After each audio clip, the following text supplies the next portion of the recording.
Alrighty, everybody. Thank you for tuning back in. I'm about to start Chapter 6. I just wanted to say my voice is doing better, so I should be okay. I'm going to take it easy this time so you can pay attention to the content. I've already had somebody reach out and say they love what I'm doing, and that's great to know. I've got one new fan out there on my channel, so appreciate you. I just want to say, for those of you who are doing this, or for those of you who are listening, the reason that I'm doing this is because I was a struggling actor for a few years in the TV and film industry, and I didn't make it. And I took a break from it because I just realized I mentally couldn't cope with the expectations that I just wasn't meeting.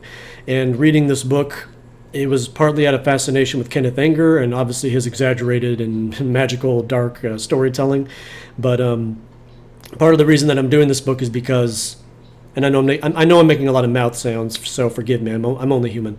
Part of the reason that I'm doing this is because I had the notion to do a really bombastic stage play and adapt this, and I realized I just don't have the stuff and the stage know-how to be able to do that because all of my training was TV and film. But the reason I'm doing this is because there's a lot of people who chase dreams, and in some cases they get there at sometimes at a really dark cost.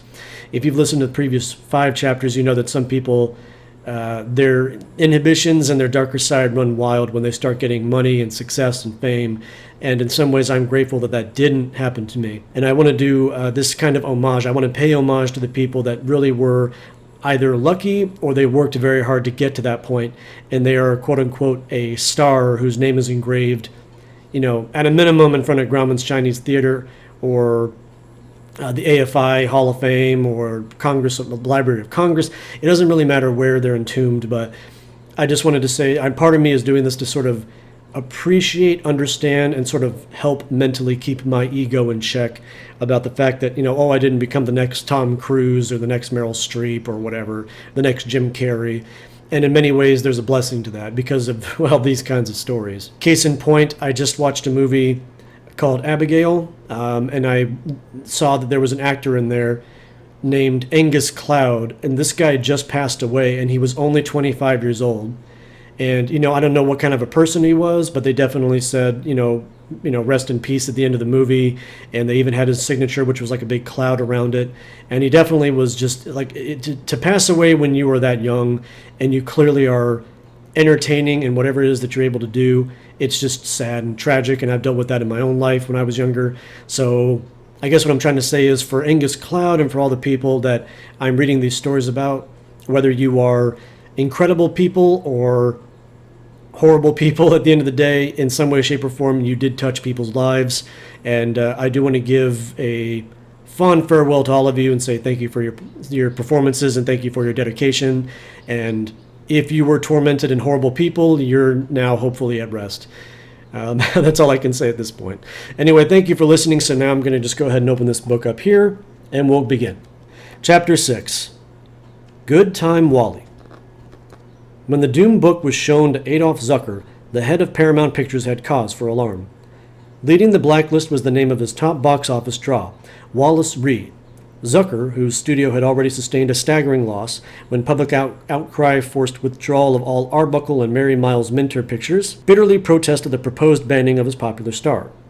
Quote, "You should know that you are asking the impossible. Why, it would mean a $2 million loss to do us a thing like this in the case of one man. A thing like this would simply be suicide." End quote. The other studio chiefs behind the blacklist knew there were ways to force the hand, even if powerful Zucker, and leaked the inside dope on Reed to the ever-avid tabloids. The Graphic, the end is a capital C, led off with the banner headline, Hollywood Hopheads, insinuating that among prominent film colony drug addicts was a certain, very popular male star at Paramount. These rumors were suddenly confirmed in a startling manner when Wally Reed, the king of Paramount, was spirited away to a secluded private sanitarium in March 1922. The commitment papers had been signed by Florence, Reed's unhappy wife, a featured player at Universal under the name of Dorothy Davenport. Papa Limley, I believe you say that, Papa Limley, among others, had counseled Florence that Wally's cure was a pressing matter. She heartily agreed, and even Zucker reluctantly concurred it was better than Wally be kept out of sight.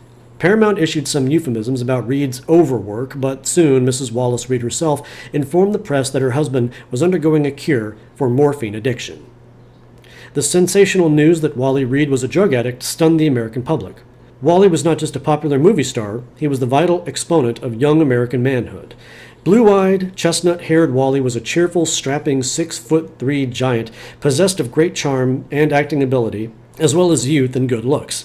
Now his nickname, Good Time Wally, took on another meaning. In his new role as Hollywood image doctor, Will Hayes tried to cushion the shock by announcing that the unfortunate Mr. Reed should be dealt with as a diseased person, not be censored or shunned. Wally Reed was indeed dealt with as a diseased person, and one that is best kept out of sight. He spent the remainder of 1922 within a padded cell of that private sanitarium. The abrupt withdrawal of his daily morphine fix and the shock of abrupt confinement unhinged his mind. Wally became obsessed with the idea that that he had been railroaded. And he was right.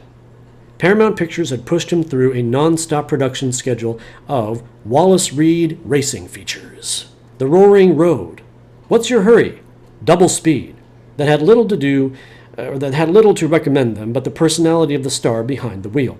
The grueling pace began to tell, and in 1920, while he was working on Forever, at the prompting from a quiet, gentlemanly actor from the Senate lot, Wally took his first morphine fix to mask his exhaustion and bolster his energy.